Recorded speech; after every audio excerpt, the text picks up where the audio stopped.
Do livro Renovando Atitudes, psicografado pelo médium Francisco do Espírito Santo Neto, através do Espírito Hamed. Tema 13, de 54. Tempo certo. Aquele que semeia, saiu a semear. E enquanto semeava, uma parte da semente caiu ao longo do caminho.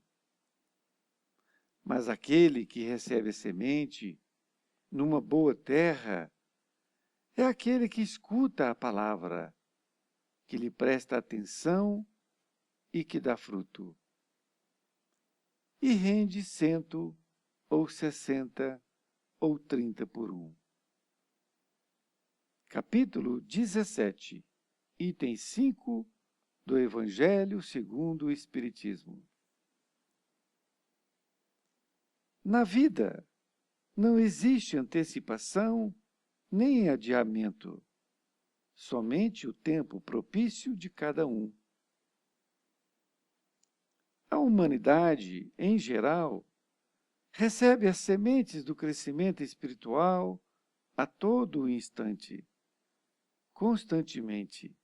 A organização divina emite ideias de progresso e desenvolvimento, devendo cada indivíduo absorver a sementeira de acordo com suas possibilidades e habilidades existenciais.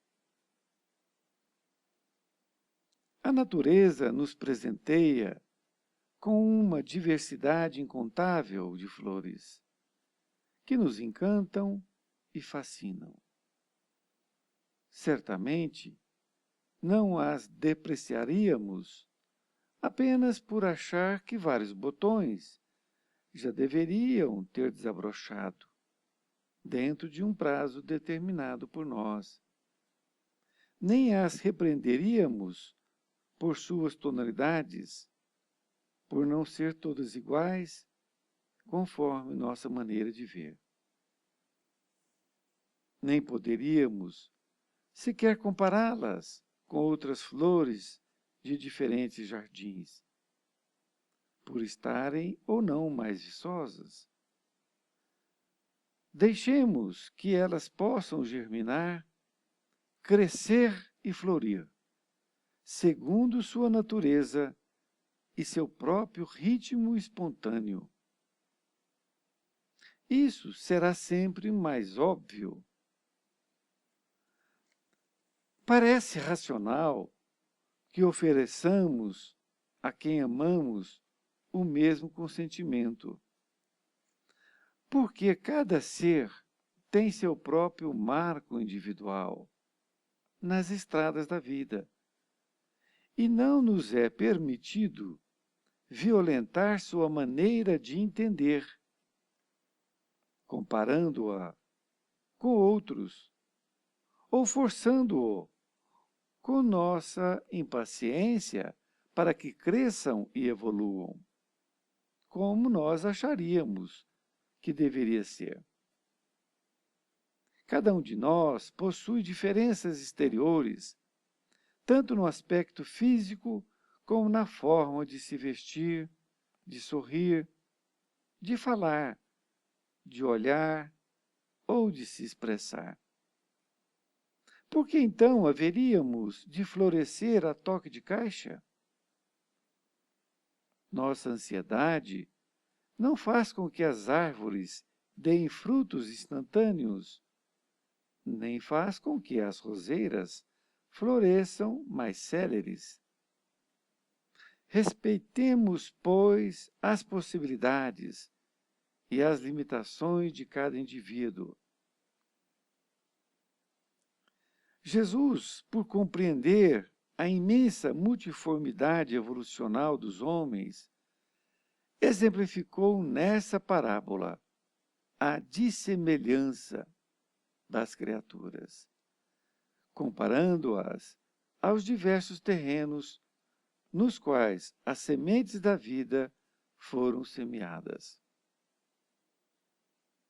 as que caíram ao longo do caminho, e os pássaros as comeram, representam as pessoas de mentalidade bloqueadas e restringida, que recusam todas as possibilidades de conhecimento que as conteste, ou mesmo qualquer forma que venha modificar sua vida ou interferir em seus horizontes existenciais.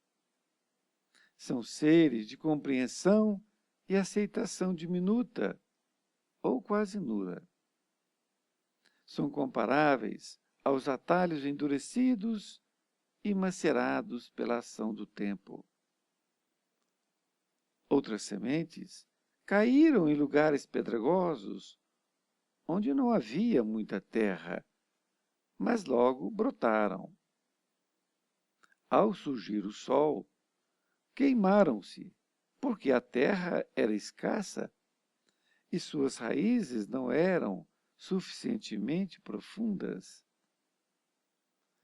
Foram logo ressecadas, porque não suportaram o calor da prova e, por serem qualificadas como pessoas de convicção flutuante, torraram rapidamente seus projetos e intenções.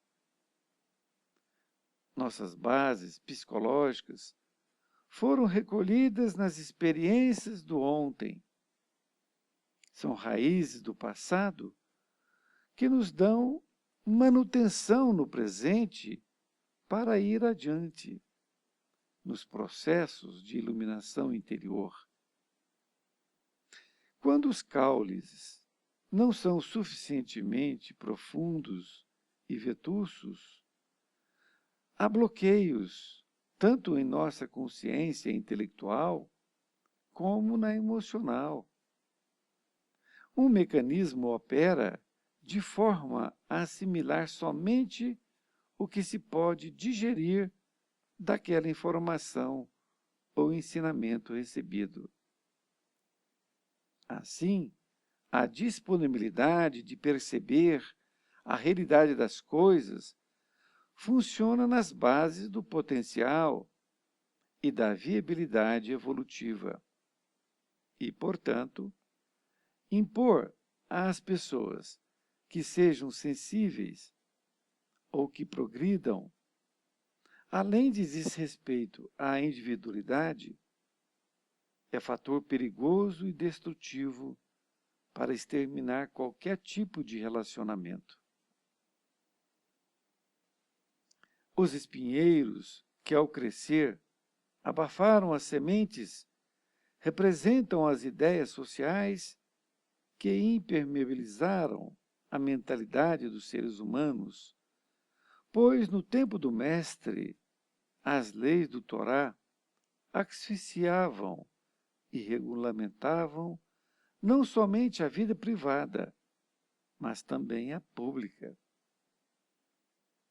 Os indivíduos que não pensam por si mesmos acabam caindo nos domínios das normas e regras, sem poder erguer em demasia a sua mente, restrita pelas ideias vigentes, o que o sentencia a viver numa frustração grupal, visto que seu grau de raciocínio não pode ultrapassar os níveis permitidos pela comunidade.